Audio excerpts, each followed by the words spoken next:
Good evening. It's Thanksgiving. People celebrate Thanksgiving in a myriad of different ways. It's common people to enjoy getting together with the families. Maybe you were alone tonight. Maybe you were with family.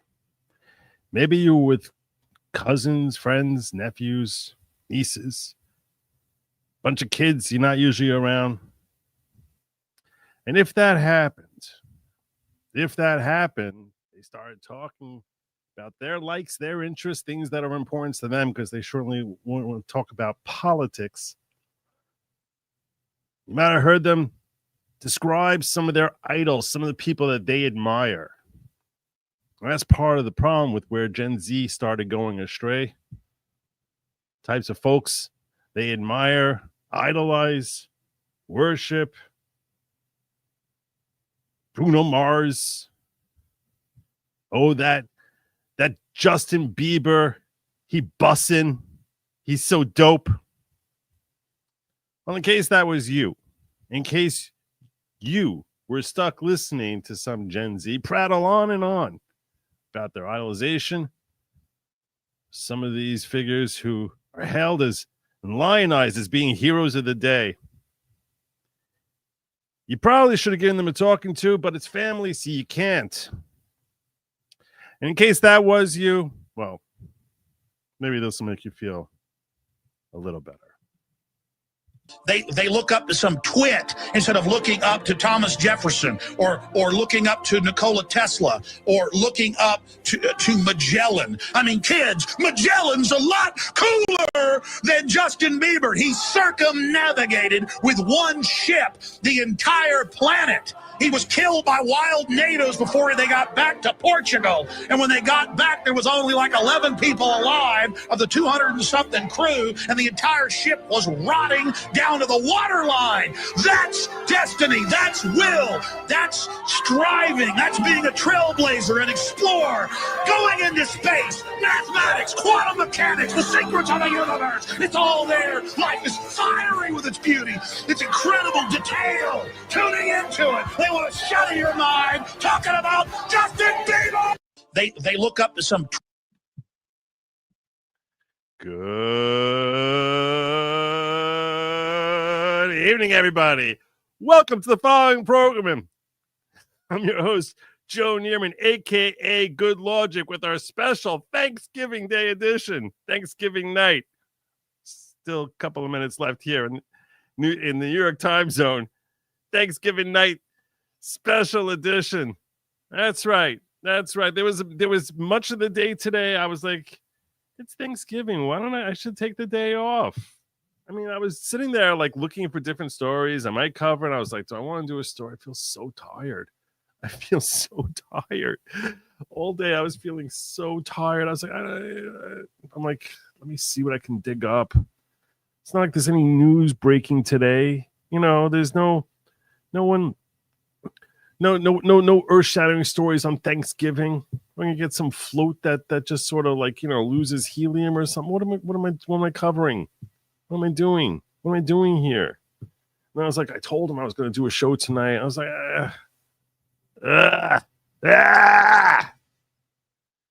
and then I just started passing out. I was just like,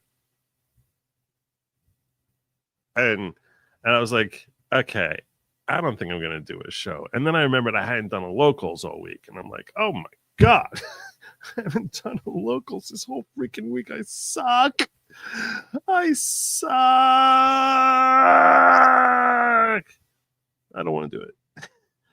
So I go into locals and I'm like, I don't know whether I'm going to do a show tonight. I don't know. And like my diggers are, they were so understanding. They're like, there's like this mix. If you can do it, be great. If you can't, a bunch of people like, take the night off, Joe. It's Thanksgiving. Take the night off. I'm laying in bed and I'm reading through these messages. And I'm like, yeah, I think I'm just going to take the night off. I think that's what I'm going to do. I'm just going to take the night off. And then Lady Lawgic walks into the room. And she's like, she sees me, and it's like, 10:30 at night, and she's like, "You're not doing a show?" Guys, you know that look. You know that look. You know the look. If you either know the look or you don't. It's like, you're not doing it. You're not doing the show. And I'm like, well, I'm really tired. I was thinking it's Thanksgiving. People aren't going to be around. Everyone's like, she's like, everyone finished eating already. What do you think? People are sitting there stuffing their faces during your show? Everyone finished eating. Everyone's back home. So, but it's here. What about in the West? They're all done.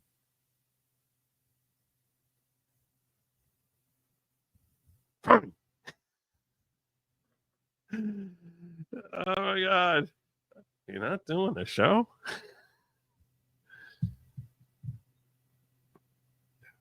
And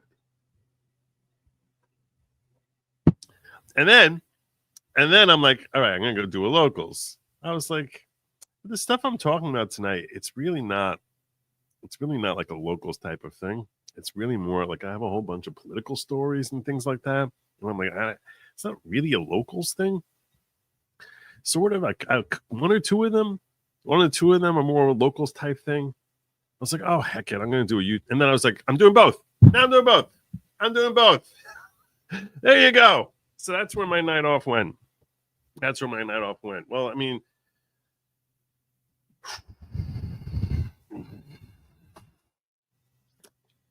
I realize that watching football makes me tired also. It makes me tired. Mostly because I sit there brooding. Like, I can't believe I benched Jaden Reed in both leagues. Guy gave me 3 points last week, puts up 2 touchdowns tonight. But I digress. Anyway, I hope your Thanksgiving went well. I hope you gave thanks. I hope you did all sorts of Thanksgiving-y type of Thanksgiving stuff. Gave thanks to the Lord and Creator, Master on high, as well as whoever made your food for you, other people in your life who were consequential, contributed in one way or another, both great and small. So, because giving thanks is always a good thing. It's a sign of good breeding, and it's better for you than it is for the recipient. I always say, I really do always say that. I think I said it even as recently as last night. And I'll tell you a story that's something that has not happened yet, but I would give thanks for, and it's very tied into Thanksgiving. Something that a wrong, with Trump winning, we keep thinking about all the wrongs that need to be righted. All the wrongs that need to be righted. And here's a wrong. Here's a wrong that went wrong during the Biden administration that we just came to grips with. We shouldn't. Here's a wrong. Ties in nicely to the engines. The Washington Redskins were compelled by a bunch of white liberal folk who were all offended on behalf of the Native Americans who were being treated like racists, that they were compelled, despite decades of honoring the legacy of legendary Native Americans and recognizing the ferocity and bravery of countless Native Americans as a force, an intimidating force that would strike fear in the hearts, minds of their adversaries, and accordingly were accorded the honor of being an NFL team name with one of the coolest logos in sport, frankly, when you consider the feathers on the back of the whole thing there, just adding like a nice little touch, and forced to change into the stupidest, most ridiculous name imaginable in Washington Commanders. So it took them a year. For a year, they were actually the Washington football team before they became the Washington Commanders. And we need to go back. It's time to go back. Right the wrong. we were calling out leaders on a case of really woke gone wrong. The irony that they were canceling Native American culture as the DEI movement went way too far.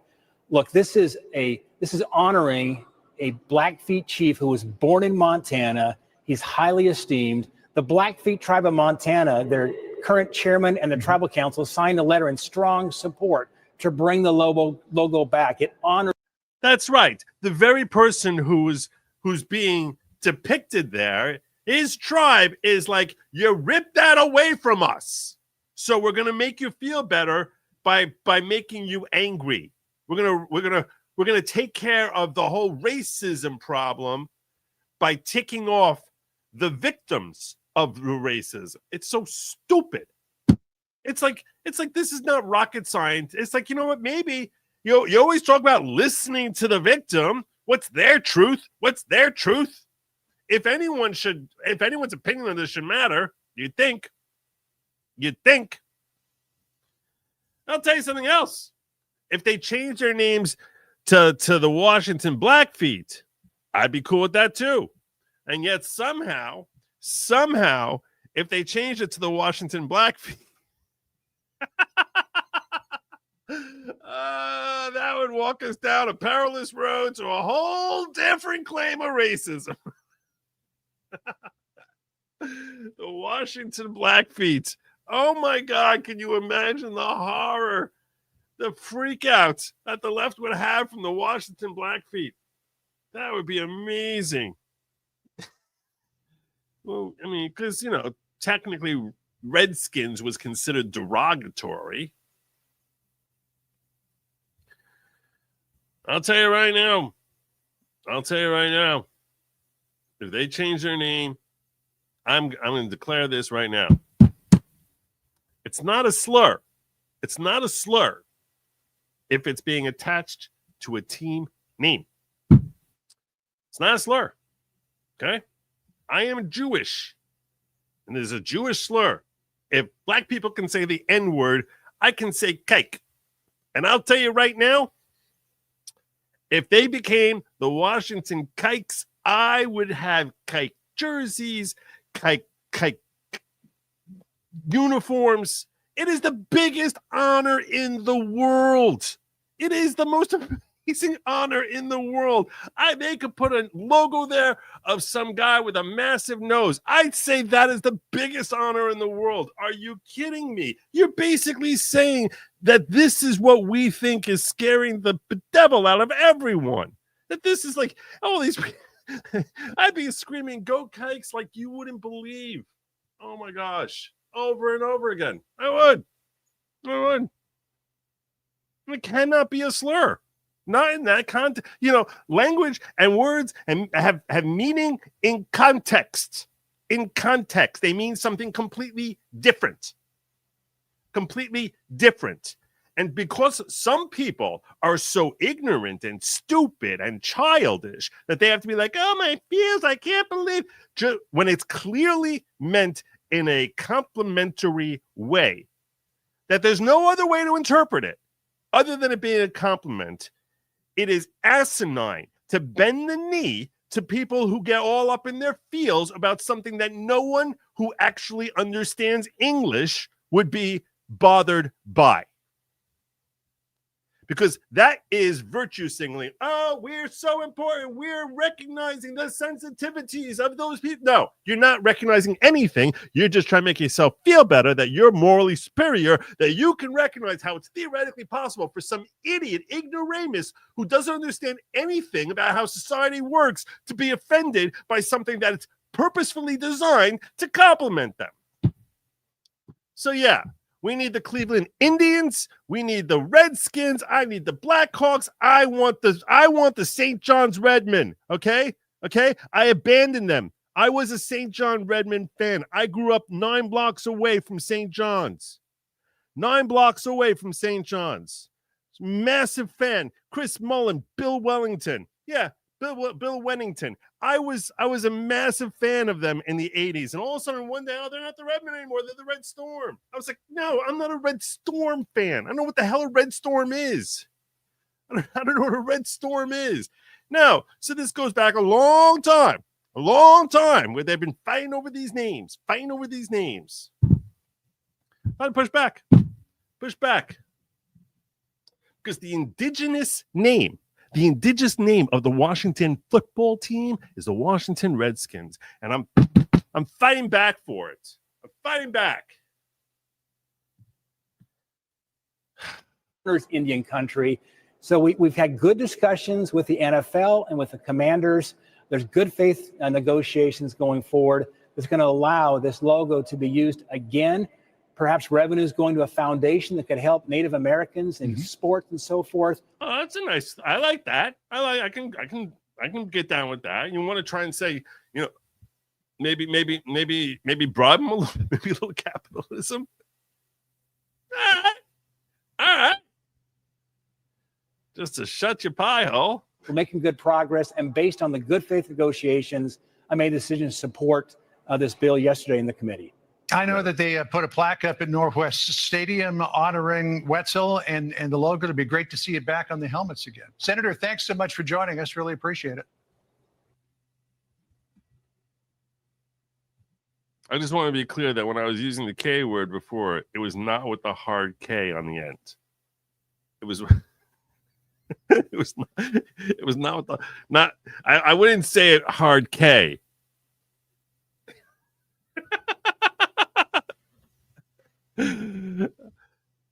Wait, he said, did you say hard? Was that with the hard K? Was that with the hard K? God, people are so childishly sensitive. Oh my God, my tushy is so raw and sensitive. I can't. You're chafing me. We exile the shepherds and follow the sheep. Wait, what? Gobble gobble gobble. Bears lost the way the Lions would have lost when they were bad. Inventing new ways to lose. Can't imagine Eberflus keeping his job after that mistake. In case you don't know what he's referring to, Cars in Depth here is a resident of, if not Detroit proper, the Detroit general area. And he's a massive Lions fan. Lions today faced off against the Chicago Bears. First half of the game, the Lions dominating. I mean, just dominating, practically laughing at the Bears. And then I actually turned the game off for a bit. Come back near the fourth quarter there, and I'm sitting there thinking, oh man, I really hope they tie the game up. They were trailing 23-20. Trailing 23-20. They get the ball at their own 1 yard line, march on all the way down the friggin' field during their last possession. Now, I don't know exactly how the last 3 minutes played out, because what happened was my son called me from Israel. And yeah, so I ended up missing that part. But they were in the 20-yard line when I left them with a minute left in the game. They were the 20-yard line. But I did see that the last 32 seconds, normally a play lasts 8 seconds, last 32 seconds were wasted, frittered away on one play that came up short, and they never had it, and the play ended with 0 time left on the clock, and that their coach Eberflus never managed to call timeout, even though he had one in the pocket. So they never got a field goal try to tie the game, which is pathetic. I think they lost on a blocked kick a week or two ago. And a week or two before that, they lost to the Redskins on a Hail Mary on the final play of the game. So yeah, if you are from Chicago and a fan of the Bears, or you know anyone who's in that situation, who unfortunately is in that situation, please make sure that someone calls and make sure that they're safe. They're safe. If you're a Chicago fan, just move away from the sharp implements in your kitchen. Don't bring electronics into the bathtub with you. Stay away from window ledges. It's gonna be okay. It's gonna be okay. And that is the way that the Lions used to just collapse. Also, only slackers don't show up for work. Joe, she didn't marry a slacker, did she, Joe? This $10 from the missus for breaking out the cattle prod. She did. No slackers in MAGA. Oh, yeah, and I have this. I should have made it 15. I'll probably do it if I get even 15. 15 yellows. I'm going to give out another five memberships, just because whatever. Texas sues BlackRock, State Street, and Vanguard. That's real work. That's real work. I actually had that set aside to cover that, and then totally forgot about it. Totally forgot about it. But this is a very, very serious lawsuit that I'll probably get to some point next week. I'll probably get to. But the idea that there was a Sherman antitrust claims brought by the state of Texas against these three entities, which even it's one of the rare scenarios where you see a populace rooting for the government against corporation. One of those rare scenarios, because those three corporations are owned by the wokest of the woke, wealthy billionaires who are trying to globalize and take over the entire planet. So, and the claims are that they were basically, I think, manipulating prices, although I didn't get a chance to go through it. So, yeah, love to see those companies taken down. I don't know how much. They have so many billions of dollars. So many billions. These are the biggest companies like in the world. So many billions of dollars that you'd need to hit them really hard. Really hard. I mean, like a $3 trillion lawsuit to take them out. Seattle Scalpers, I'd take it. Hebes is a better team name. The Hebes? Maybe. I'd do that. Hail Mary, week before, block punt before last week's overtime loss to today's bonehead time management. As a Vikes fan, I can only laugh. I'm sure. Well, anyhow, so we can only hope that they have success in returning. I don't know if they were talking about returning the name so much as the logo. I think it would be hilarious if they went to they brought back the logo and went with the Washington Blackfeet. I think that'd be hilarious. What a stupid name, Commanders. All right. And more Thanksgiving. There's this idiot.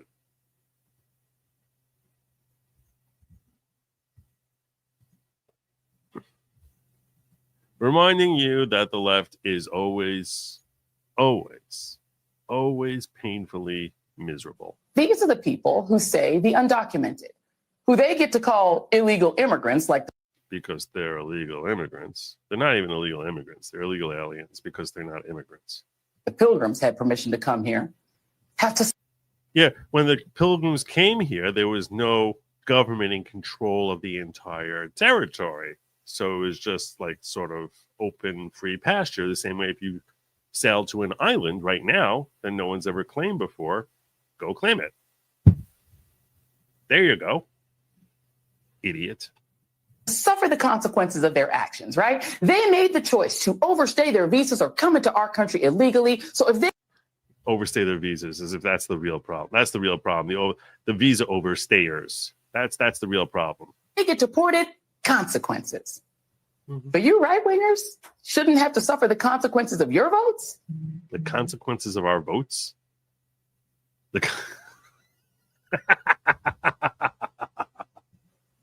You don't want to be around me because I voted for fascism. No fair. I'm You did vote for fascism. Coughing on you with COVID, but you want me to wear a mask for your safety? No fair. Whoever said that? Who the hell ever said that? Have you ever said that? Have you ever said, no, it's not fair, you don't want me to be around you? Who the hell ever said that? Seriously. My body, my choice. Well, here's an alternative thought. Make your own dinner, MAGA. Make your own sandwiches. Wipe your own tears. Troll. I have a difficult time believing that there's anybody who has enough of a relationship with her to expect her to make them a sandwich. Frankly, I doubt you'd be any good at it. All amongst yourselves with Elon and leave us alone. You got your heart's desire, the president you dreamed of and worship instead of Jesus. And this time, you didn't even have to storm the Capitol, smash the windows, or try to kill police officers or issue death threats to poll workers. See, you did it just by voting this time. She's so bitter. He's so bitter. She left X. She just scampered away. Scamper, scamper, run for your lives. We lost. Run for your lives. Every woman or non-assigned gender from birth person for themselves. Congrats. You got your way. And he even got away with breaking the law. Yay. No, he didn't. He didn't break the law. What law did he break? But if you So bitter. Oh, you salty. You saw. I wonder if like that sprinkling she has on top of her scalp there is actually salt. She's so salty. So salty. You expect the 73 million who voted for the prosecutor, not the felon, and particularly the 92% of black women who voted for Kamala to give you a cookie for your vote, a trophy, a hug. They should. If they actually had sense, they would. I don't think we need no cookies. We got all the cookies we need right now. High five. You might be asking too much.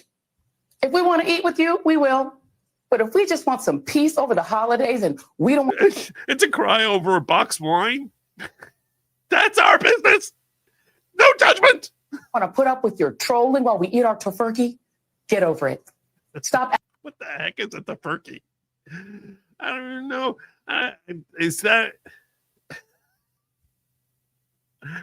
I assume that's a reference to some sort of scientifically invented like body part. I don't know what that means. I don't know what she's into.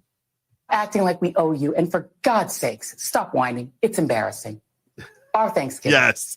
Our choice. That's what's been happening. A lot of whining from MAGA. Oh, the whining has been through the roof. Oh, the whining. Oh, so much whining. You guys keep whining. Stop whining at me.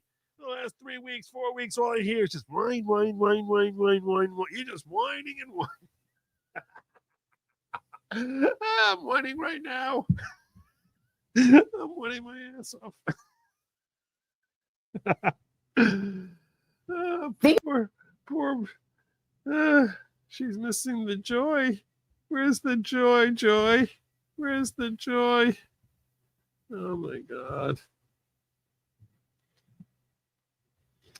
Happy Thanksgiving. How about them Cowboys? Yeah, how about them Cowboys?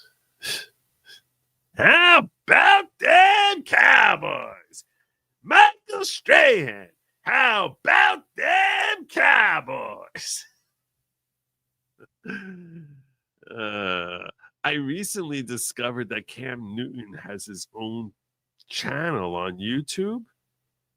And this guy is really like charismatic, entertaining, informative, gives perspective on football that like I was like, oh wow, I never knew that. This guy's awesome. And he dresses, he's style, the way he pimping, okay? He pimping.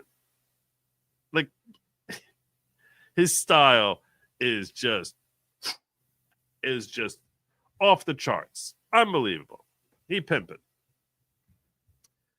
So he was wearing a Michael Strahan jersey underneath layers of other stuff. And he reminded me of that commercial. That used to be a Michael Strahan. How about them Cowboys? Them Cowboys. Commanders or Guardians? Oh my, Guardians is way worse. Guardians is way worse. It's the stupidest thing. Do you remember the commercial that they had? Guardians is way worse. It's the stupidest thing. I'm gonna pull up here. Let me pull it up here. Stupidest thing I've ever heard in my life. From one of the wokest folks in the world.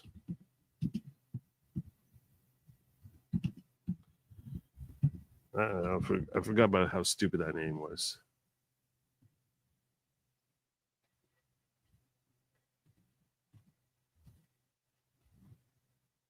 You remember this? This idiocy when this came out 3 years ago. God, I hate this man. I hate this man. We are a city on the rise. Tom Hanks narrating this stupid thing. This stupid thing. We are a city on the rise. We are a city of fire and water. Fire and water. We hold tight to our roots and set our sights on tomorrow. This is our team that has stood with our city for more than a century. A team that has seen its own progress and prosperity. A history that has given us miraculous moments. Moments that spanned years and others 22 games. Moments that broke barriers and moments that broke hearts. Moments that prove this is more than a game. We remember those moments as we move forward with change. What change? Why change? Why are we moving forward with change? Why? See, we remember them and then piss them away as we move forward with change. Showing all these different. It's like it's supposed to be some commercial for like, oh my God, for Cleveland. Like this is very, very, very enticing. It's like this was the inspiration for Kathy Hochul saying, I'm going to save you money by imposing a brand new tax on you that's not as high as the tax we were considering. Cleveland, that's the best part of our name. And now it's time to unite as one family, to keep watch and guard what makes this game the greatest. Guard what makes this game the greatest? That guard from what? It needs to be guarded from you. Because this is the city we love and the game we believe in. And together, we are all Cleveland Guardians. Yeah, that was the ad they put up there. And no offense to you, Cleveland folks. No offense to you. That is hardly the best advertisement that I've ever seen for Cleveland before. I think if you're going to get visualizations of Cleveland, if you're unfamiliar with this city, this is a much better representation of Cleveland right here. Fun times in Cleveland again. Still Cleveland. Come on down to Cleveland town, everyone. Under construction since 1868. See our river that catches on fire. It's so polluted that all our fish have AIDS. We see the sun almost 3 times a year. This guy has at least 2 DUIs. Flats. This guy has at least 2 DUIs. UIs. Flats look like a Scooby-Doo ghost town. Don't slow down in East Cleveland or you'll die. Our economy's based on LeBron James. Buy a house for the price of a VCR. Our main export is crippling depression. We're so retarded that we think this is art. It could be worse though, at least we're not Detroit. We're not Detroit. So there you go. That's an infinitely better representation of Cleveland than anything Tom Hanks could present there. Tom Hanks, a terrible human being. Thanks for walking me down memory lane, K-Bell. Not sure if shaved head or alopecia. Could be alopecia. Who knows? She had the same salt on her lips and her head. Maybe. Turned out that $75 turkey wasn't eaten, but was worth every cent for Darche Shalom. Oh, okay, cool. Imagine running your fingers through Joy Reid's skull stubble. Skull stubble. I don't think she's a real blonde. Carpet check. There you go. Happy Thanksgiving, Joe. There's a lot for America, the Western world, be thankful for. Also, what kind of psycho eats tofurkey? Is that what that is? Tofu turkey? Tofurkey? That's what that is? I had literally, and that makes a lot of sense. Tofurkey? So she thinks people are complaining that they're not invited over for tofurkey? Really? Really? Okay. That's happened never. That has happened never. Vince Clarzo, member for 1 year. Happy birthday to Vids. Happy birthday to Vince. It was just last Thanksgiving that you were first coming on board. And look at you, member for 12 months. Why is Sean going to be pissed? Oh, the Cleveland thing? Yeah. If you want to see the real Cleveland, look up 10-cent beer night. Absolutely amazing. 10-cent beer night? I wasn't going to go down. Going down a whole Cleveland retinue was not, believe it or not. I know I weave, but when I start to weave and then I get people like sort of like pushing the wheel further over, and I'm like, well, wait, I think we should get back on the road. We need to get back on the road. I'm like all the way out. We're way on the shoulder. I'm like, I got like 2 wheels on the grass here. I can hear the flapping of the other thing on the raised, on the skirted asphalt there, telling me that like, hey, you're drifting off the road. I'm past the drift point. I'm like half on grass. Car's leaning over here, and you're like, no, go a little further, Joe. Go a little further. That's what we need you to do. Start bringing up 10-cent beer night. Something you never heard of before. It's probably funny. Oh, heck it. Oh, heck it. I need to vet this because I don't trust you. You're not going to get me. You're not going to get me a deep platform. It's copyright struck.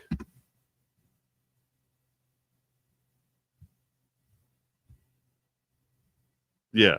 Something that has 2.5 million views on Weird History, which is a channel which has 4 million subs. I'm definitely going to get copyright struck. Okay. You sort of recognize a channel that's got 4 million subs. They're striking me. Okay. If I use their content. God. So it's like, you would literally like drop Barracuda. I love you, brother. You know I do. You know, we go back a long way, Drop. You would, when I weave, you would turn that wheel like you would just be like, no, there's that fiery tunnel over there. It'd be really cool if we drive through it, Joe. I'm like, but the flames look really hot. I don't know if the rubber on my tires is gonna. No, let's go, Joe. Let's do it. Let's go. Come on, hit the gas, Joe. Hit the gas. I don't want to do this. Don't make me do it.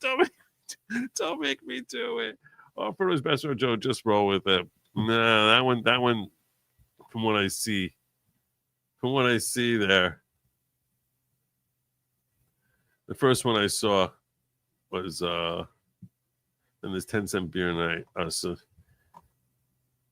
there are different people did different stories on 10-cent beer night, which apparently was a disaster. I assume people would they threw beers everywhere onto the field. All right. Let me get back into it. Let me get back into our show. What else is happening around the world? Well, Joe, fill us in the news. I was busy spending all day watching football and hanging with the family. What happened in the world today? Well, apparently Mark Zuckerberg decided to bend the knee at Mar-a-Lago. Mark Halperin is a political analyst. Gentlemen, welcome on. Thank you so much for coming in today. Mark, I want to send this to you first. So Zuckerberg reportedly was grateful for the invitation to the Florida mansion, the opportunity to meet with members of Trump's team, with the president-elect about this incoming administration. Why does he always look so weird? It's almost like he's walking around with like just hard things stuffed inside like orifices. There's something, just everything is weird about his everything. Why is he so, why is he the way that he is? Your thoughts on this meeting? Is he just trying to play nice now because, I don't know, he might be worried about maybe the way that the new President Donald Trump might handle social media networks during his next 4 years? Well, happy holidays. Good afternoon. According to my sources, although there were chairs at the dinner table, Mark Zuckerberg bent the knee because any CEO now knows that Donald Trump is the new sheriff in town. and they want to be on as good terms as possible. These two have had an on-again, off-again relationship. And I think it's pretty clear that flying to Mar-a-Lago, one of the richest people in the world, one of the most influential in social media, to come to Mar-a-Lago to try to mend fences and talk about a common agenda. The Trump people are being very gracious about it, but my suspicion is Donald Trump is smiling a little bit by the virtue of what's happening all around him, which is world CEOs want to be part of his administration now. Yeah. And think about what this is like for Mark Zuckerberg and Donald Trump. Because they both know that whole Zuckerberg scam thing that he did 4 years ago, where he was infusing countless millions of dollars into motivating people to vote in demographics that were highly extensively Democrat, like were just littered with Democrats. And that's where he infused most of his Zuckerbucks towards turning out the vote against Trump. And here he is coming to Mar-a-Lago, trying to just sort things out between, I hope, hey, so Donald, I hope you don't take anything personal with the whole with that whole that whole getting millions of people to vote against you. Don't think that was never about all those stories about Hunter Biden and Joe Biden that we suppressed, that would have basically, exposed just how disastrously corrupt the Biden administration is. Yes, it's true, but that's old. That's the old days. Let's move past that. We can be besties again. And speaking of which, it's not even the worst of that story. Let me see where I had it, if I had it here. Where was it? I might not find this so fast. I'm not sure I'm going to find this one. I just found the story just before. Yep, I might not find this one. Did I put it aside?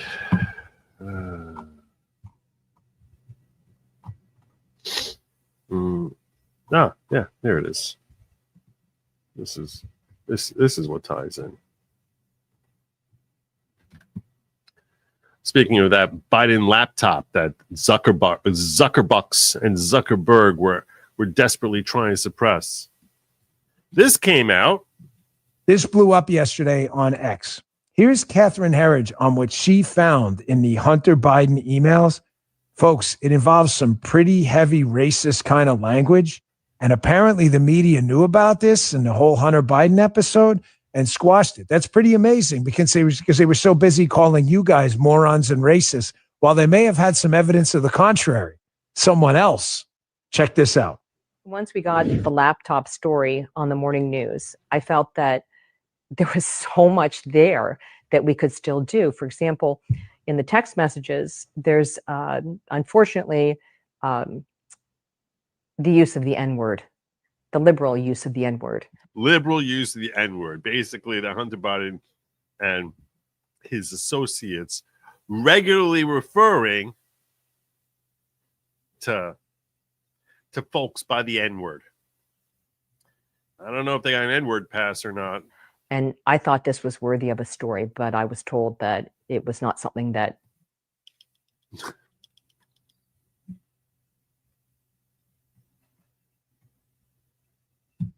interested CBS News. Then I asked for a forensic review of the laptop, and we found that there were more than half a dozen emails that were likely used by Joe Biden. I thought that was a story, but the answer that came back was, well, we need to know what the content is of the emails. But that was going to be a years-long process. So there was no way. So there were a lot of reasons I was told not to do it, not to pursue it. Surprise, surprise. I had no idea that we were slanting the news in favor of the Bidens. I didn't even know. Why is that happening? I don't understand. Why would I? It seems like a pretty big story that the president's son and his brother were communicating with each other. on a regular basis, and whoever else, whatever other entities, maybe that Joe Biden is using on there. What are the names they use? Mr. Peters or something like that? Some Peters.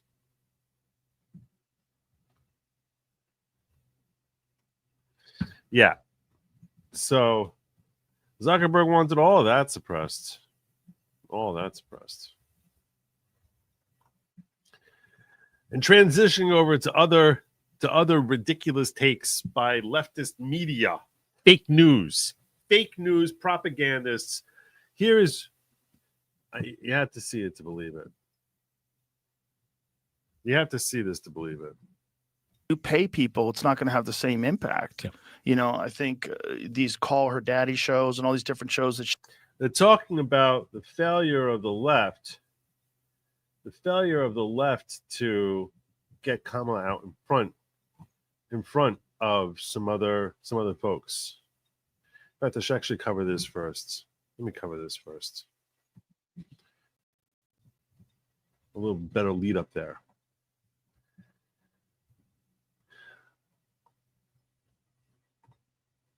This is Democrat mega donor John Morgan.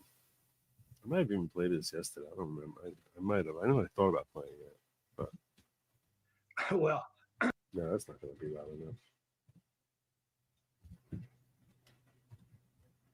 enough. My reaction is, she thinks she's Obama. She goes to Hawaii because Obama goes to Hawaii. She started talking like Obama, imitating Obama. She is not Barack Obama. She has no talent. She can never run for president again.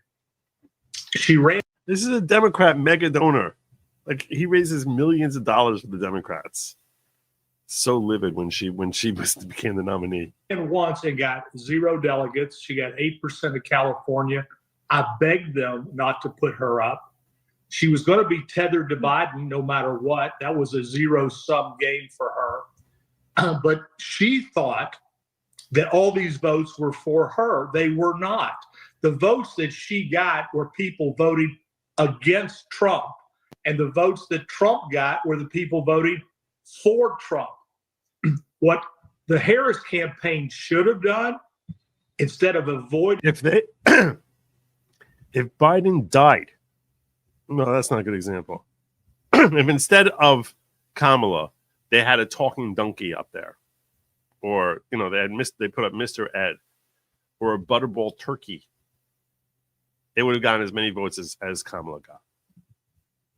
Joe Rogan and podcast, it turns out that Barron Trump, who looks like a runway model, was telling his father, you need to go on podcasts, you need to go on Joe Rogan. He was 3 hours late to a rally because he was doing Joe Rogan because that was so important. So Barron Trump is a lot smarter than everybody in the Harris. They said they didn't go on Joe Rogan, the progressives around her. You heard what Carmel said. The progressives didn't want to go on Joe Rogan. Look, if I'm running, I'm going on Joe Rogan. I'm living on Fox. That's how you change minds. They played hide the ball. They lost badly. She should go away and never, ever come back. She spent almost $2 billion. They're raising money this week to pay off the debt. If you can't run your campaign, you damn sure can't run the country. So that tied in to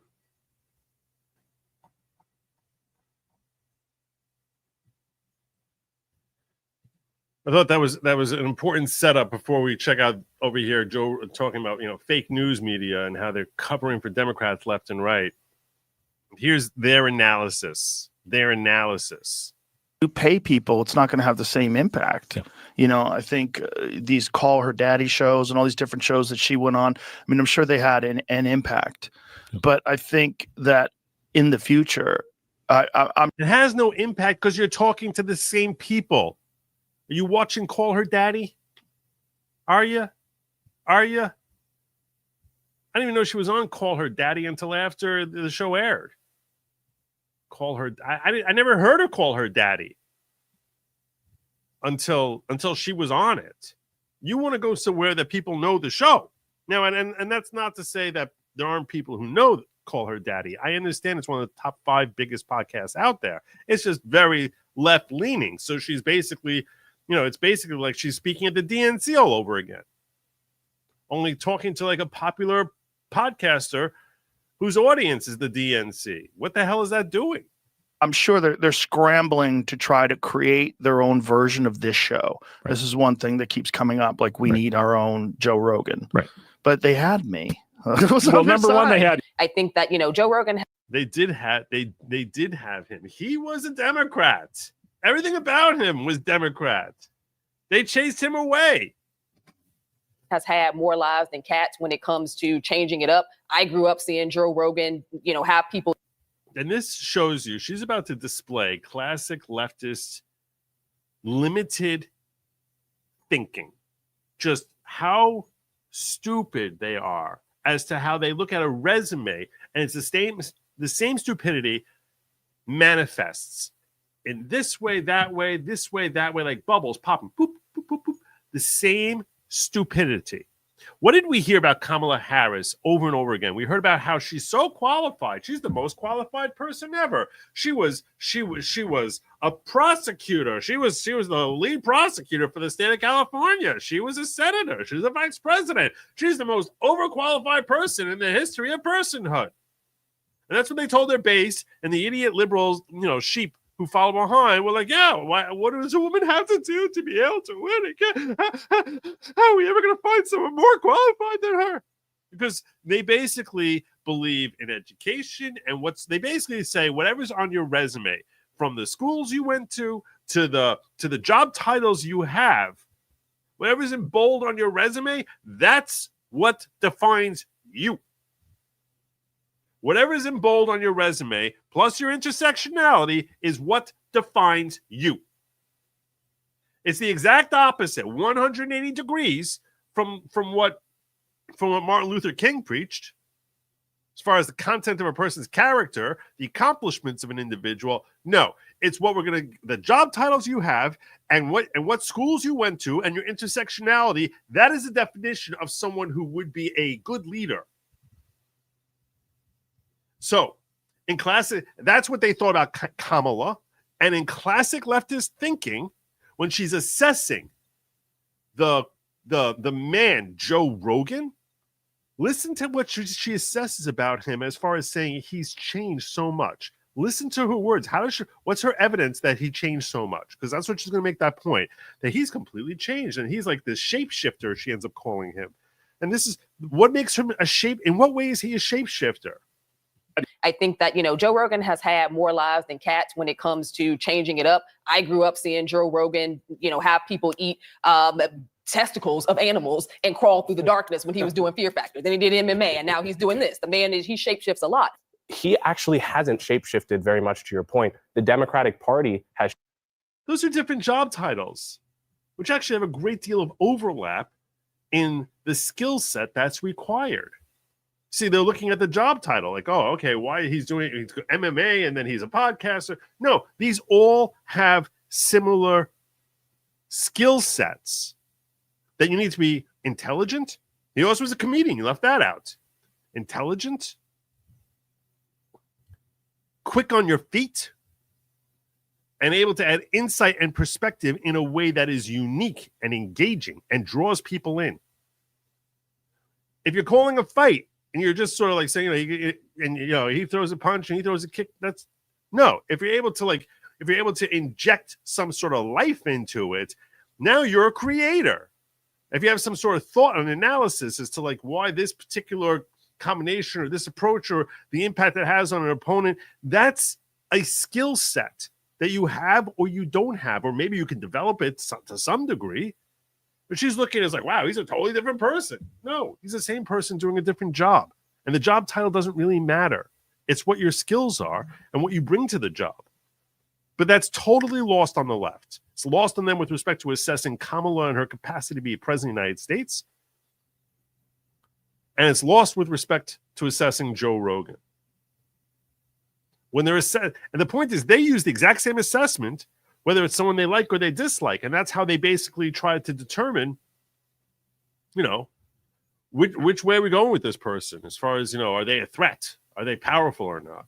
Shapeshifted and driven him away and alienated his followers. I think what he ended up seeing was an American political sphere that shifted, and he found ways. He's a lot smarter than people give him credit for. He found ways to walk into where those people were. Yes, he was a proud, ultra leftist, and then he became a proud person on the right, largely because he saw shifting towards the right, and that's where his money and his audience could come from.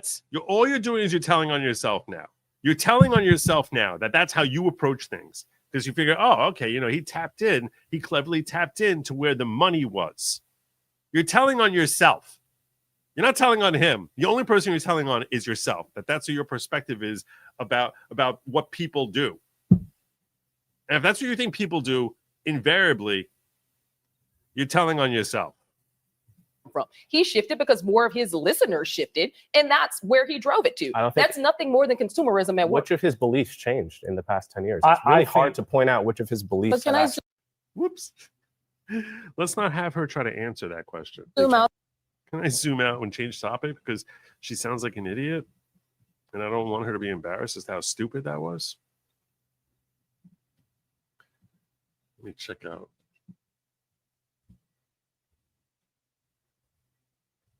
Breck Nichols, Joe, I'd like to honor the memory of Texas music legend Kinky Friedman. Passed away at 79 last June 27th. I know that name. A friend of Willie Nelson, founder of the band Kinky Friedman and the Texas Jew Boys. That's where I knew it.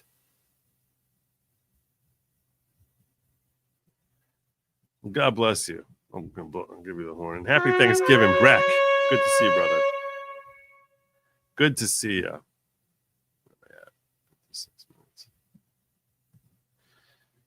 I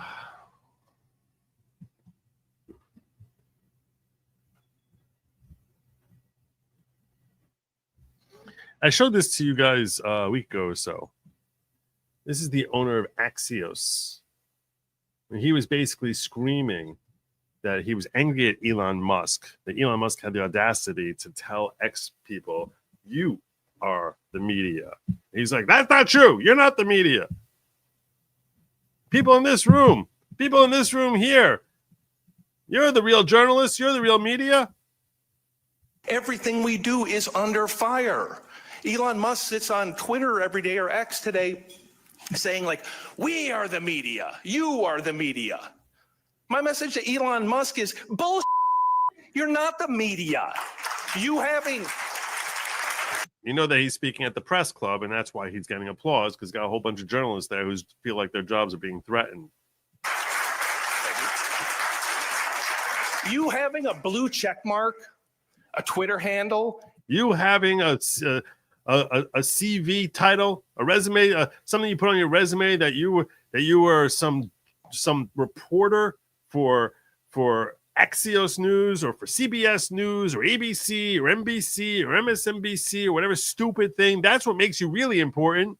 in 300 words of cleverness doesn't make you a reporter. You don't do that by popping off on Twitter. Sure do. You don't do that by having an opinion. If it's well thought out, you do.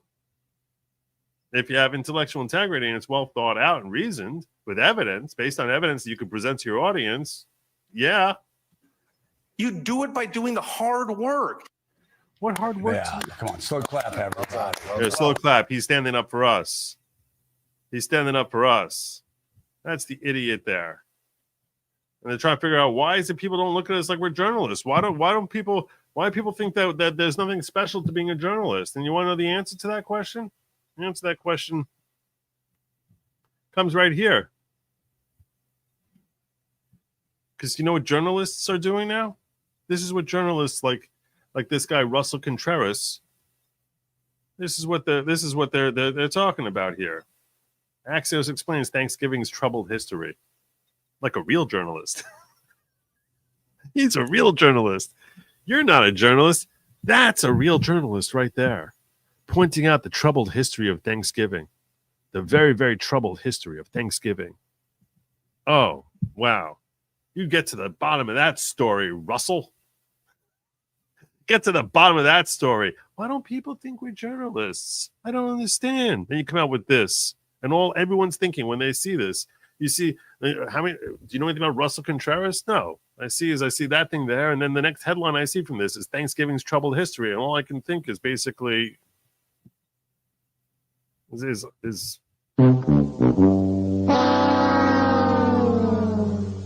yep, that's it. You're a loser.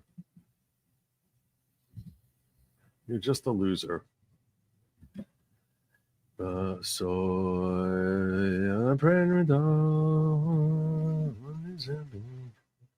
Yes, I know it didn't go off at the right time. Shut up. Shut up, skis. Shut up. Shut up.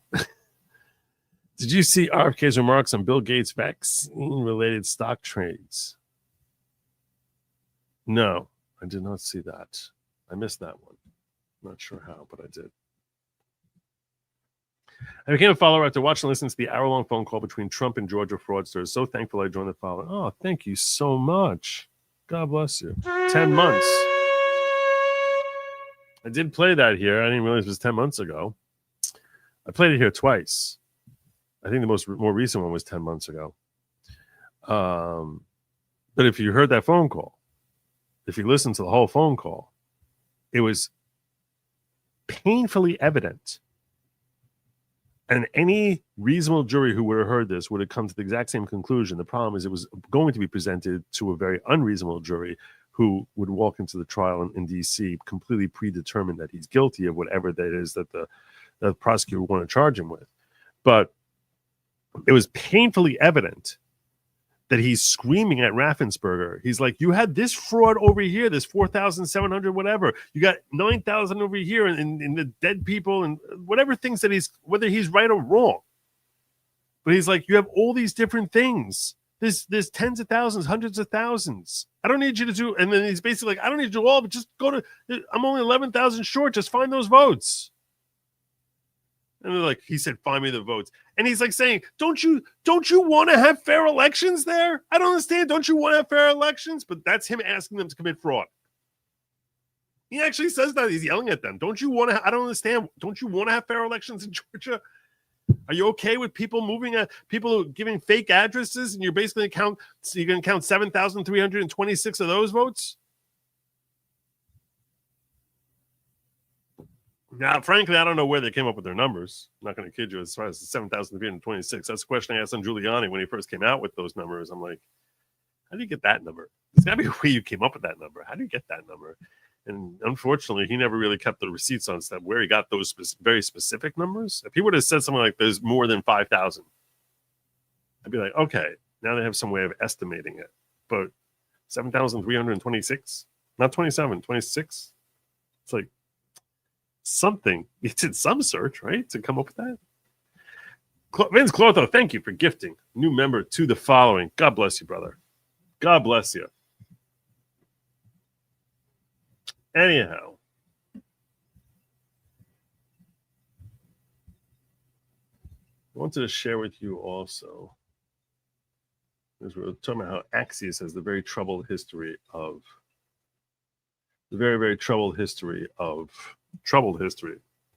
Thanksgiving. It's very troubling. Very, very troubling.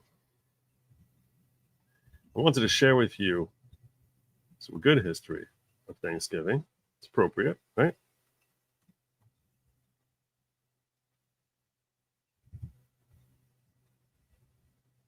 Where is it? It's not it. Hold on a second. There's two versions of this, and I want to get the 8-minute one, not the 12-minute one. Give me a second. So I thought I'd saved it, but maybe I didn't. 1 minute, please.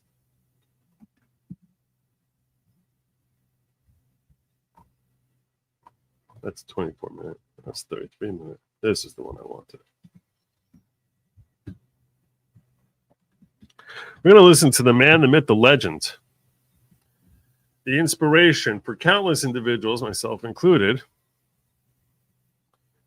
On this Thanksgiving Day, I think it's appropriate to hear him tell over the story of Thanksgiving. By Rush Limbaugh.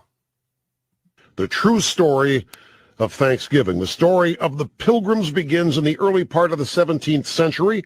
The Church of England under King James I was persecuting anyone and everyone who did not recognize its absolute civil and spiritual authority. Those who challenged ecclesiastical authority and those who believed strongly in freedom of worship were hunted down, imprisoned, and sometimes executed for their beliefs. A group of separatists first fled to Holland and established a community. After 11 years, about 40 of them agreed to make a perilous journey to the New World, where they would certainly face hardships but could live and worship God according to the dictates of their own consciences. On August 1st, 1620, the Mayflower sets. Can you imagine people having that level of religious conviction? Like living in a same community? I mean, I know that happens. I know you see it today, but it's like they're literally risking their lives and crossing the ocean to. It's pretty amazing. It's a pretty amazing thing. Can you imagine that happening in the 21st century? I don't know. Maybe. Sail. It carried a total of 102 passengers, including 40 pilgrims led by William Bradford. On the journey, Bradford set up an agreement, a contract, that established just and equal laws for all members of the new community, irrespective of their religious beliefs. Where did the revolutionary ideas expressed in the Mayflower Compact come from? They came from the Bible. The Pilgrims were a people completely steeped in.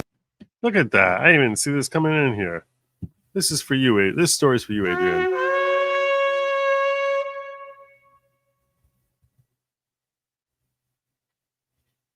I take great offense to the troubled history.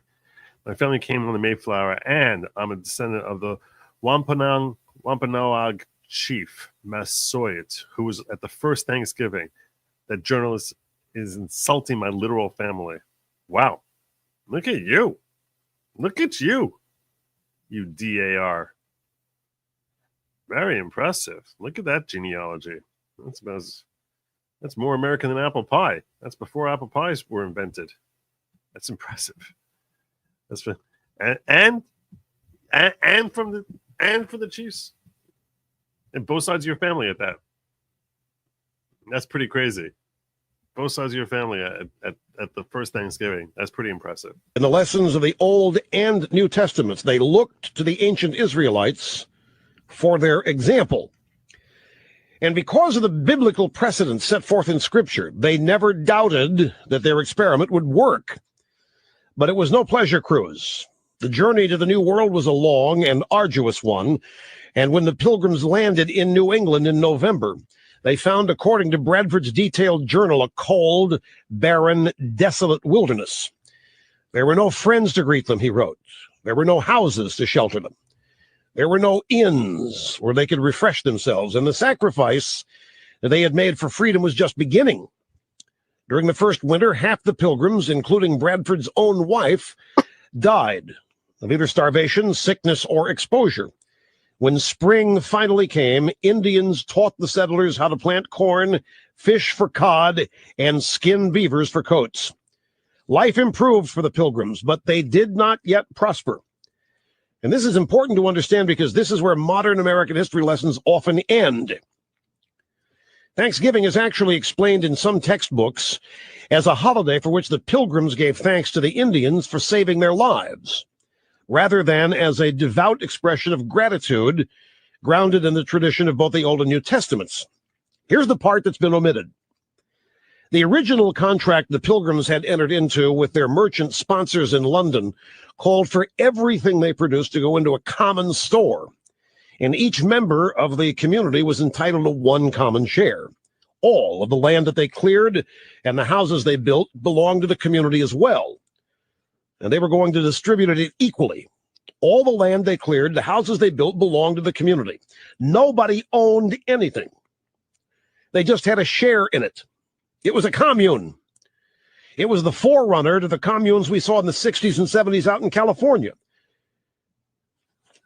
And it was as in origin of the term communism.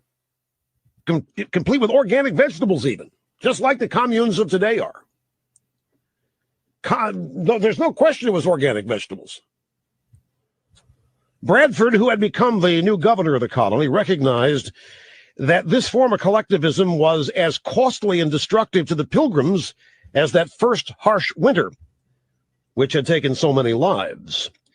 He decided to take bold action. Bradford assigned a plot of land to each family to work and manage, thus turning loose the power of the marketplace. Long before Karl Marx was even born, the Pilgrims had discovered and experimented with what could only be described as socialism. And what happened? It didn't work. They nearly starved. That's crazy. It never has worked.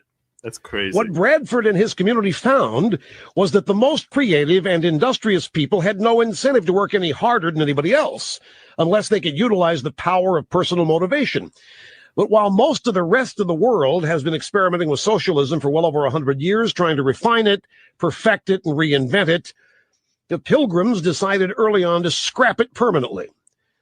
What Bradford wrote about this social experiment should be in every school child's history lesson. If it were, we might prevent such needless suffering in the future, such as that we're enduring now.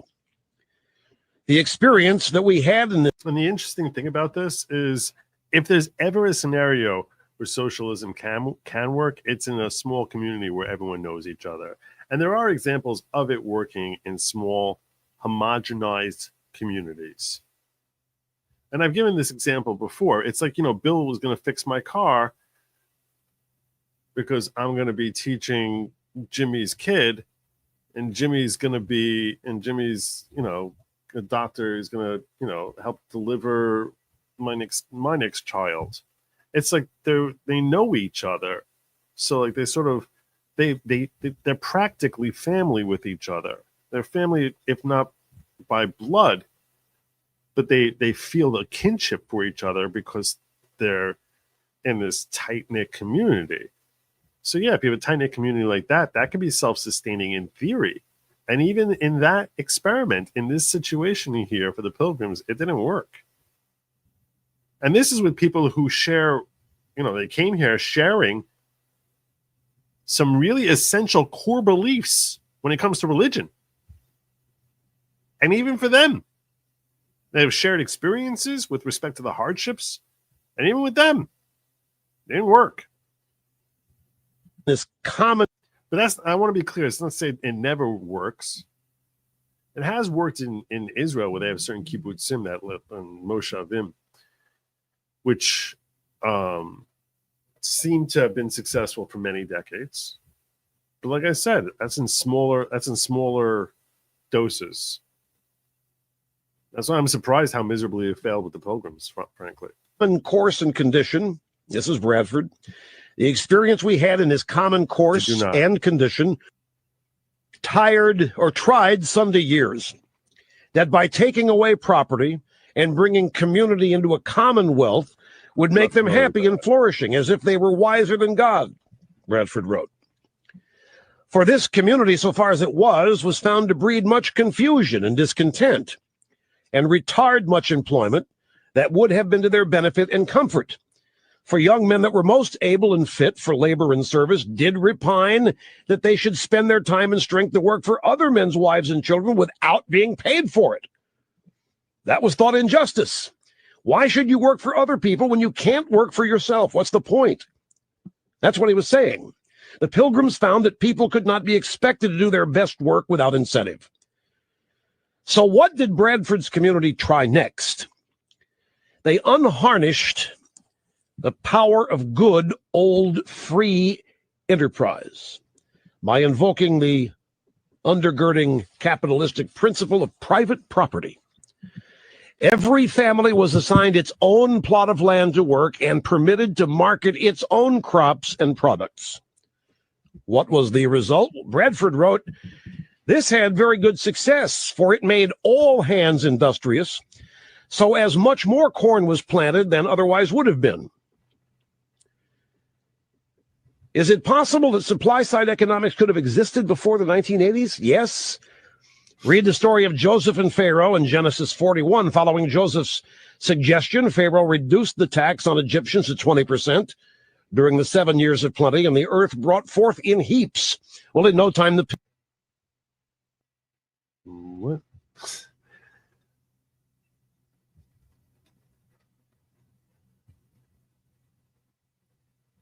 Okay, now this part. Okay, I'm not sure about this part here. Pilgrims found that they had more food than they could eat. What with Joseph and Pharaoh? There was a taxation system with Joseph and Pharaoh. But just one more time. Tax on Egyptians at 20% during the 7 years of plenty, and the earth brought forth in heaps. Well, in no time, the pilgrims found that they had more food than they could eat themselves. Now, this is where it gets really good. If you're laboring under the misconception that I was, as I was taught in school, they set up trading posts. They exchanged goods with the Indians. The profits allowed them to pay off their debts to the merchants in London. And the success and the prosperity of the Plymouth settlement attracted more Europeans and began what came to be known as the Great Puritan Migration. But this story stops when the Indians taught the newly arrived suffering and socialism pilgrims how to plant corn and fish for cod. That's where the original Thanksgiving story stops. Story basically doesn't even begin there. The real story of Thanksgiving is William Bradford giving thanks to God for the guidance and the inspiration to set up a thriving colony that socialism caused near starvation. The bounty was shared with the Indians. They did sit down. They did have free-range turkey and organic vegetables. But it wasn't the Indians who saved the day. It was capitalism and scripture which saved the day, as acknowledged by George Washington in his first Thanksgiving proclamation in 1789. So there you go. Thanksgiving lessons from the great one, Rush Limbaugh. Now, my understanding from studying Torah, the story is a little different there. A little different. The 7 years started. They were not the precursor to bringing plenty. 7 years of plenty that were foretold in Pharaoh's dreams. That Joseph interpreted those dreams into saying 7 years of plenty followed by 7 years of famine. That they basically were starting right away. They had not.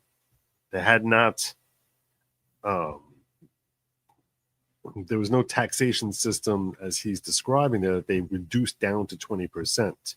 That because they had abundance, they implemented from like presumably a 0% tax to a 20% tax. And the purpose of that 20% tax was to store away for the years of famine. And that Joseph had created a method to actually preserve the food for years on end, whereas the individual landowners did not. They tried storing it, and their stores rotted, which is why during the years of famine, when the brothers come down there, the Egyptians and all Egyptians were coming to the government and basically saying, "Hey, we need food." Because that they were like, and Pharaoh was like, "Why don't you? Can you use your own food?" And they said, "Our food's rotted." So, yeah. But anyhow, most kibbutzim seem to have dropped the sickle. Really? There are a few that still commie. However, if my memory serves me well, this is also supported by the government. I have cousins who live on a moshav in the Golan Heights, which I understood to be a moshav is different from a kibbutz, although I'm not sure exactly how the economy structures differently. It's not exactly a kibbutz. They have money, but there's like a preset. There's preset instructions that make it similar to socialism. Pilgrim corn mukbang. There you go. There you go. All right. What's this? I didn't want that. That's the 12 minutes. That's the 12-minute variety. I didn't want to go through that one.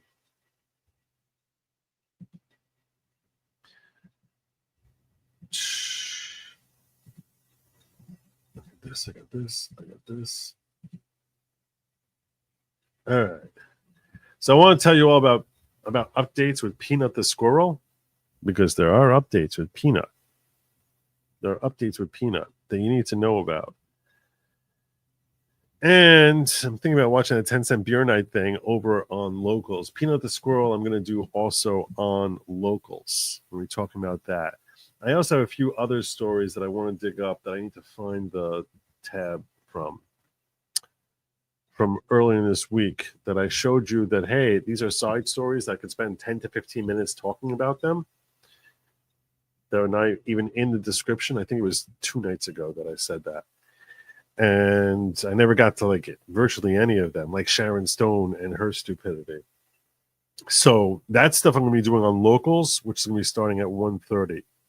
I got 1 or 2 more things I'm going to do here before I wrap up and go to the Locals after party on goodlogic.locals.com. The link is in the description. The link is in the chat. It's pinned in the chat. That works if you're on YouTube or on Rumble. And that's over at goodlogic.locals.com. I'm not leaving just yet, but I want you to be prepared for the YouTube slash Rumble wind down, where I'm going to be heading on over to an after party, which I scheduled for 1:30. So I'm just giving you all a heads up about that. I should share with you this. Another thing I'm going to be talking about is an impassioned pitch for why that I plan on doing on Locals. Is an impassioned pitch from a J6 defendant who was recently released from jail, making his pitch as to why every J6 convict or felon, every person charged for crimes on J6 should be immediately pardoned on January 20th. Now, I will tell you this. It's possible that Trump, what we're seeing now, nothing's official. Nothing's official. It's possible that that Trump doesn't want to expose himself to like any sort of, there's no benefit to saying I'm going to pardon him. And maybe like on January 20th, they'll just do it.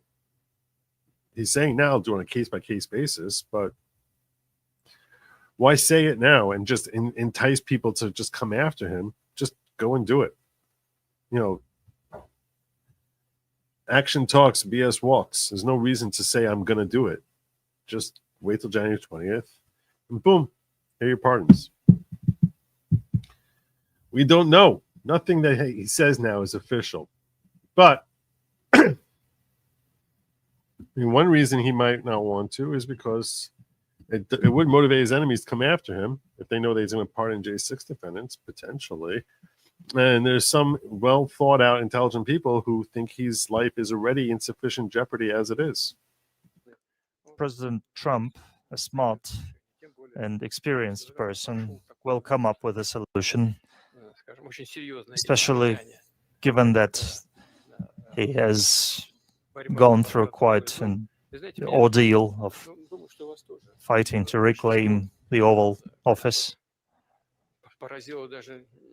Well, probably just like me, you are amazed, not by the fact that absolutely uncivilized means had been used against Trump, all the way up to assassination attempts. Numerous He's trolling the Biden assassination administration. attempts.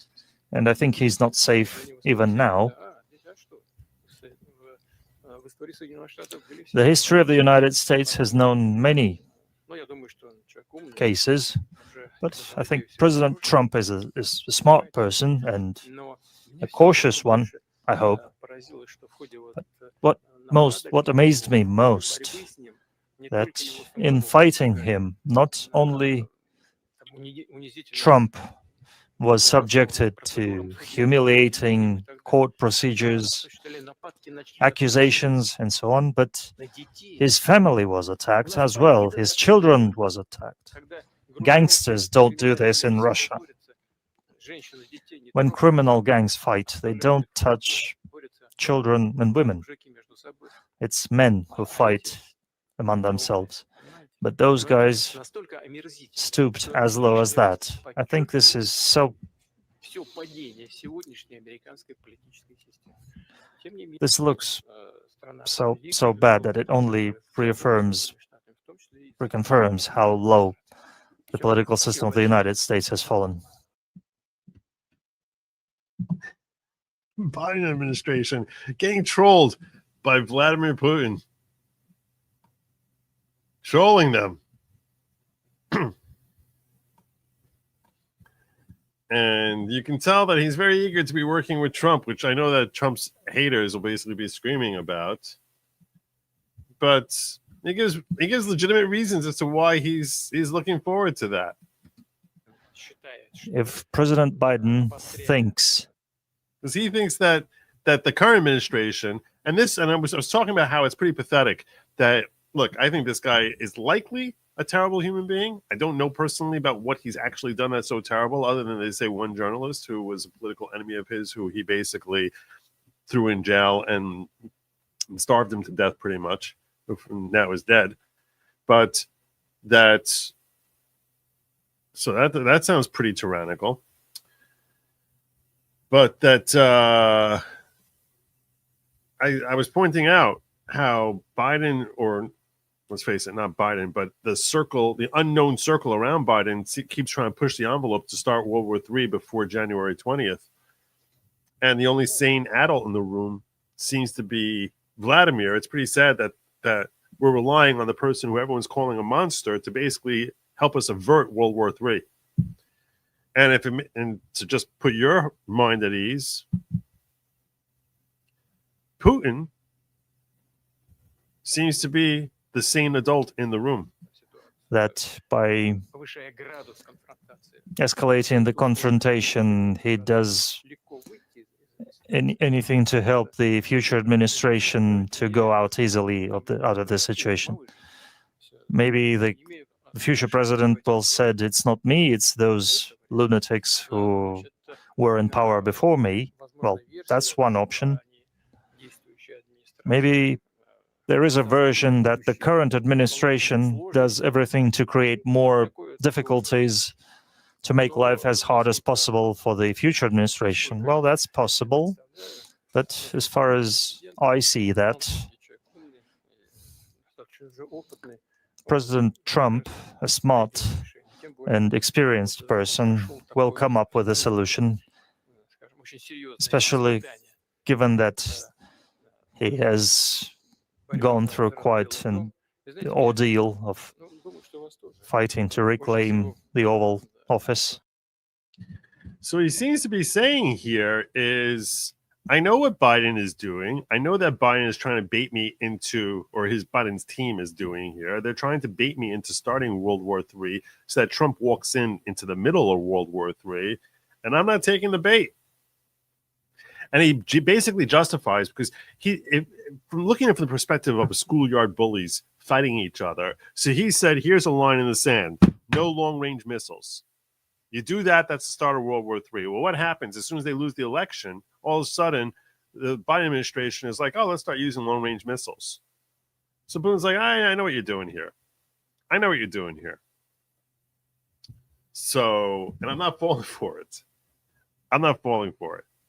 But he has to say, I know what you're doing here, and I'm not falling for it. Otherwise, he looks like he's backing down from his own threat.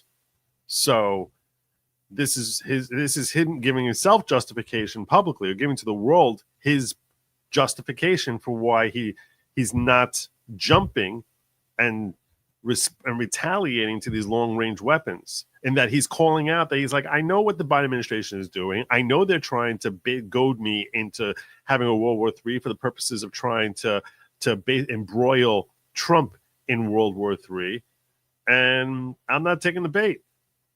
And hopefully they're trying to escalate it. I'm not going to do anything to help them start World War III. Basically, I'm the adult in the room. So that's an excellent sign for this thing reaching a resolution that does not result in global conflict. Please God. That is more accurate. Thank you. J6 victims. That's correct. Why is Putin's nose so brown? He's wearing makeup. Yeah. I know you hate Vladimir. Go Zelensky. Go Zelensky.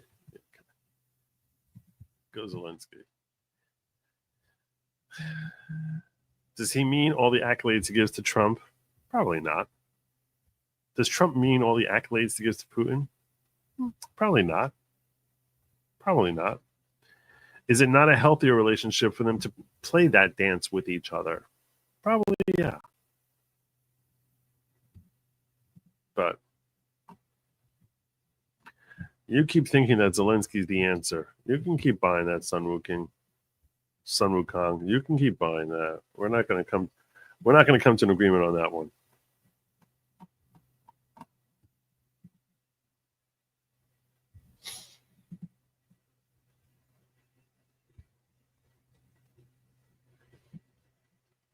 And this amused me. Sticking with the political theme.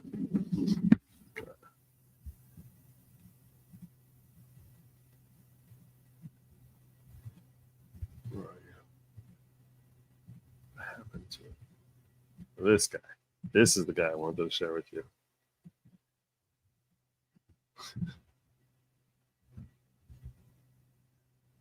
So apparently Trump is not a big fan of the whole FBI clearance for his incoming staff.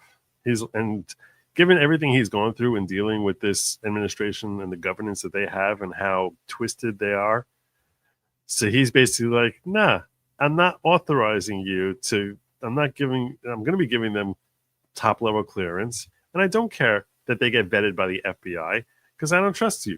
Your FBI sucks. So no, I'm not trusting them, and I'm not signing off on that. So he signed transition papers without authorizing them to look into the people who he's bringing into his staff. And they're like, well, what are we supposed to do? We're supposed to give over information, but they don't have the clearance. They haven't been cleared by our FBI that they're okay. He's like, yeah, I know how much your FBI is full of crap when it comes to people who are around me. So no, I'm not giving them the clearance. The left is kind of freaked out by this. So here's this guy. I don't know what his name is, but does he have a name? Does he have a name?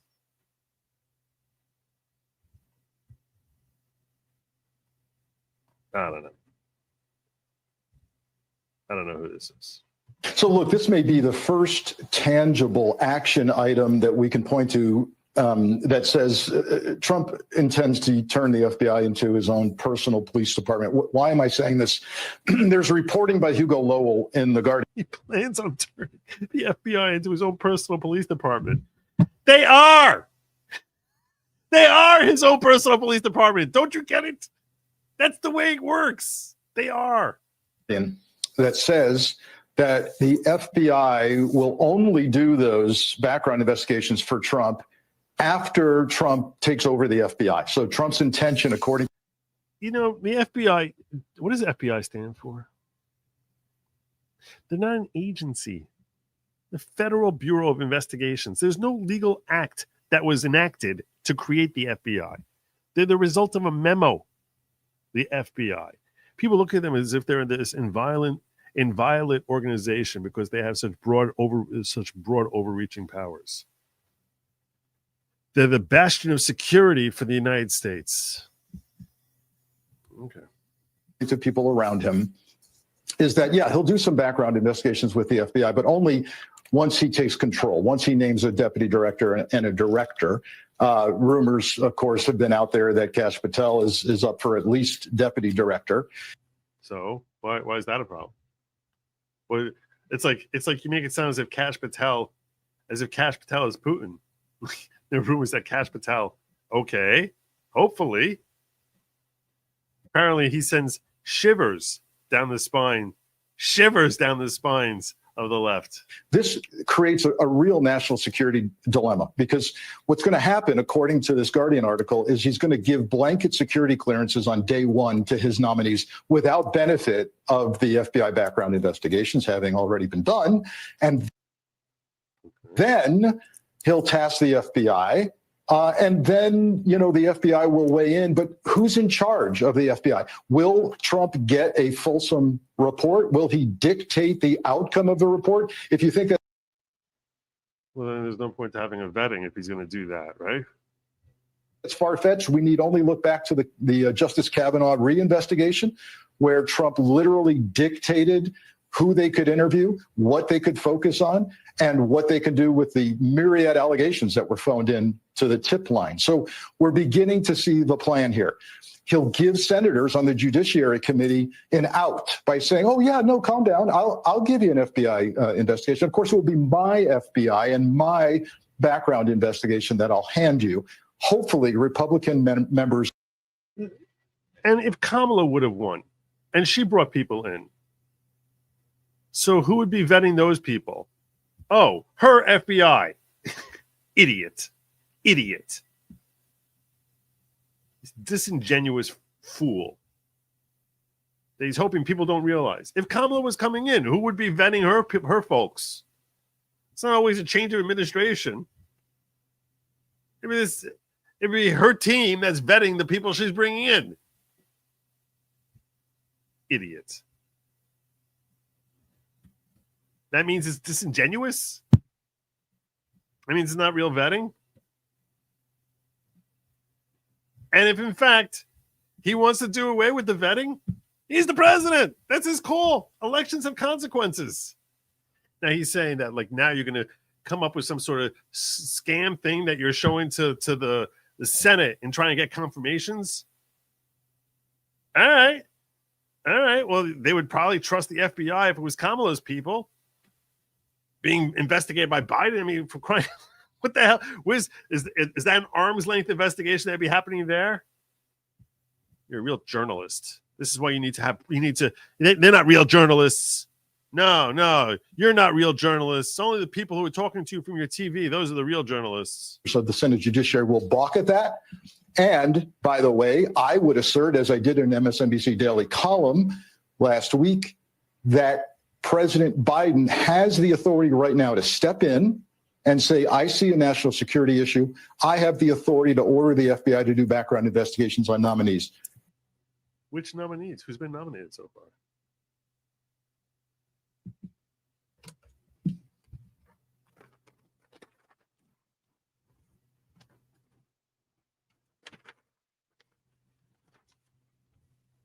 Nominees named so far. List of people who have been nominated so far. No one. No one's been nominated so far. Nobody. Nobody's been nominated. I got a newsflash for you, Mr. Journalist, Mr. Really Important, Self-Important Journalist. True Social is not a nomination device.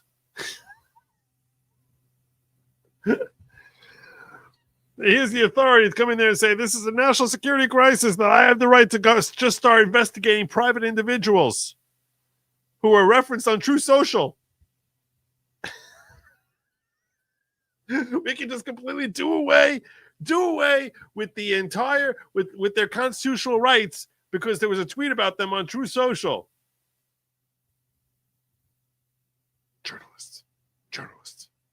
That's what he is, journalists. They have constitutional rights. They're individuals. They're not nominated for anything. They're not going to be nominated for anything until January 20th, at which point it's going to be Trump's FBI.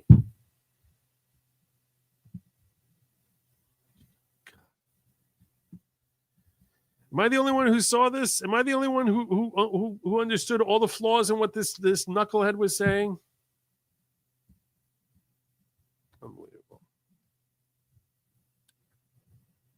Unbelievable. All right. Let me give you something funny before I get on out of here. I'm sure I got something funny for you. I do. Oh, I do.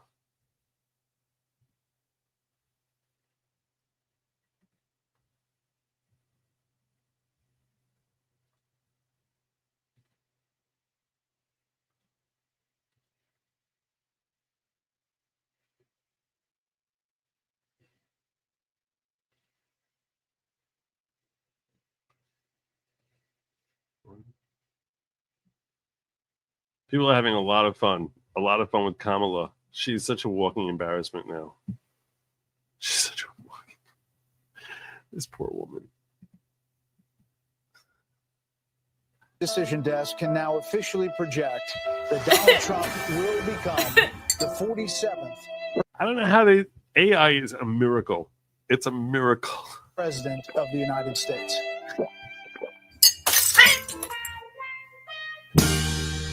I've been really trying. Decision. AI is amazing. It's amazing what they can do. It's unbelievable. It's unbelievable what they can do. I don't know. I don't understand how it happens. Apparently, this is her uncut message from her supporters.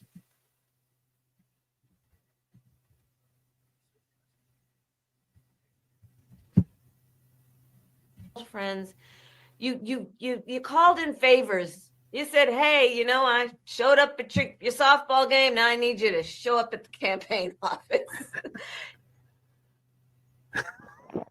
How did they do it? The election didn't turn out like we wanted it to.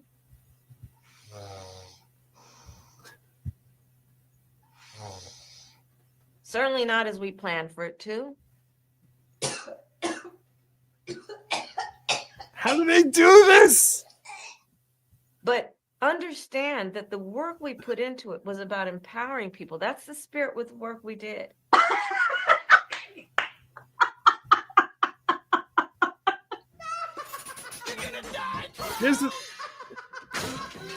Here's the question I have for y'all.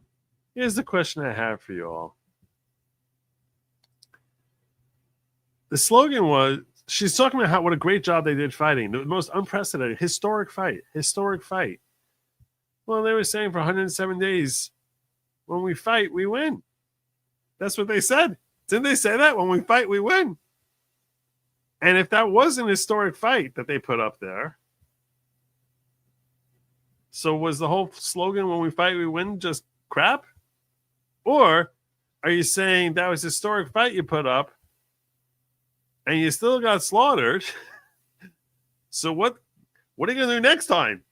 Make it more historical? So stupid. They're so bad at this. They're so terrible.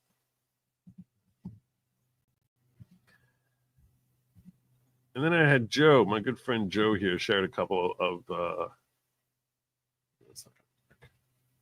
he shared a couple of memes with me that I was thinking of that I was like, oh, okay, I had to put those aside, but no, Joe did it. Joe sent me a DM. Where are you? He was sending me a whole bunch today. So here's memes by Joe. Yeah, this one. Putin's not so orange, not brown. Yeah. I have a conundrum. My name is too long for locals. My name is my identity. What do I do? Help? Your name is your identity? Can you maybe shorten beautiful till just like, I don't know, booty? It's like a shorter version. Like beauty, just shorter.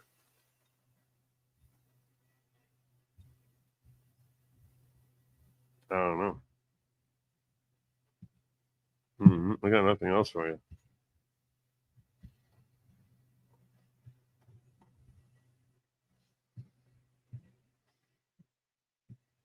What's great about this is that about this one here. This guy here. Is he blinking SOS? Federal Bureau of Intimidation. Trump will eliminate the fourth branch of government. Hopefully.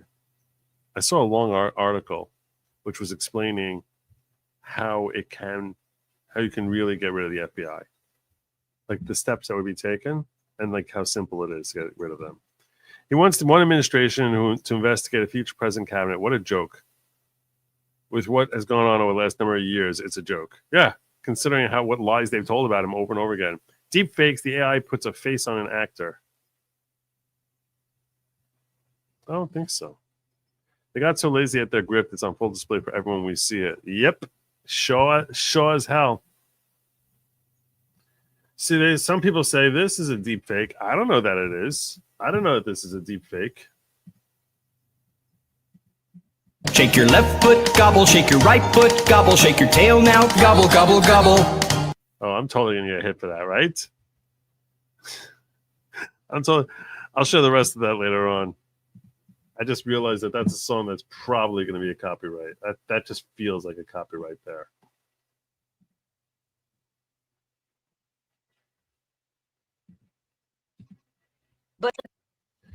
But there's so many of these. This is another one that Joe shared with me. There's so many. Everyone is doing one of these. Oh, this is the same one. This was from Dr. Clown PhD. That one I think I gave you, right? Is this the same one? I'm not sure. Let's see. Hold on. Let's see. But it's the same one. This is the same one, right? Yeah, I just showed this. Friends, you. I did. Yeah, I did show this one. My bad.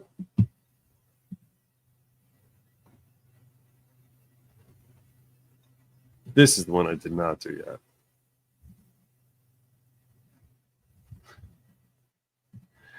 This is the one I have not shared yet. It's a little different. Kamala looks a little different.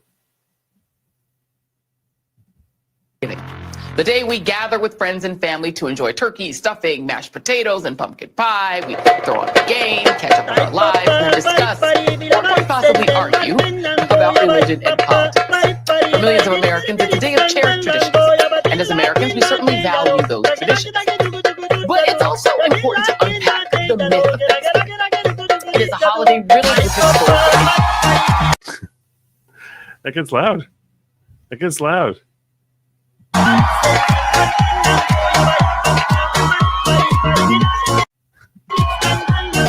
This is the sort of thing that YouTube does not like.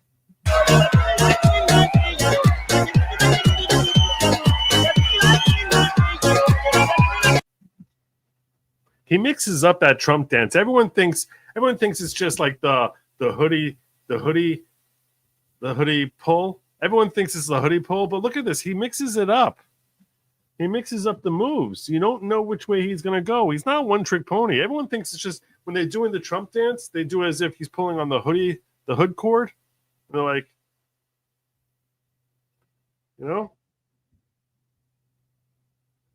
like they're pulling, they have an invisible cord in their hand, and they're just pulling on it. That's how they do the Trump thing. Look at this. This is nothing like that. He got moves. See, that's not whole different. It's a whole different thing. I don't want to see you one trick ponies there. I don't want to see that. You're selling the man short. You're selling him short. I won't have it. I can't have it. I won't have it. It is 1:40 and I'm late. I'm supposed to be over there. I was supposed to be there a while ago.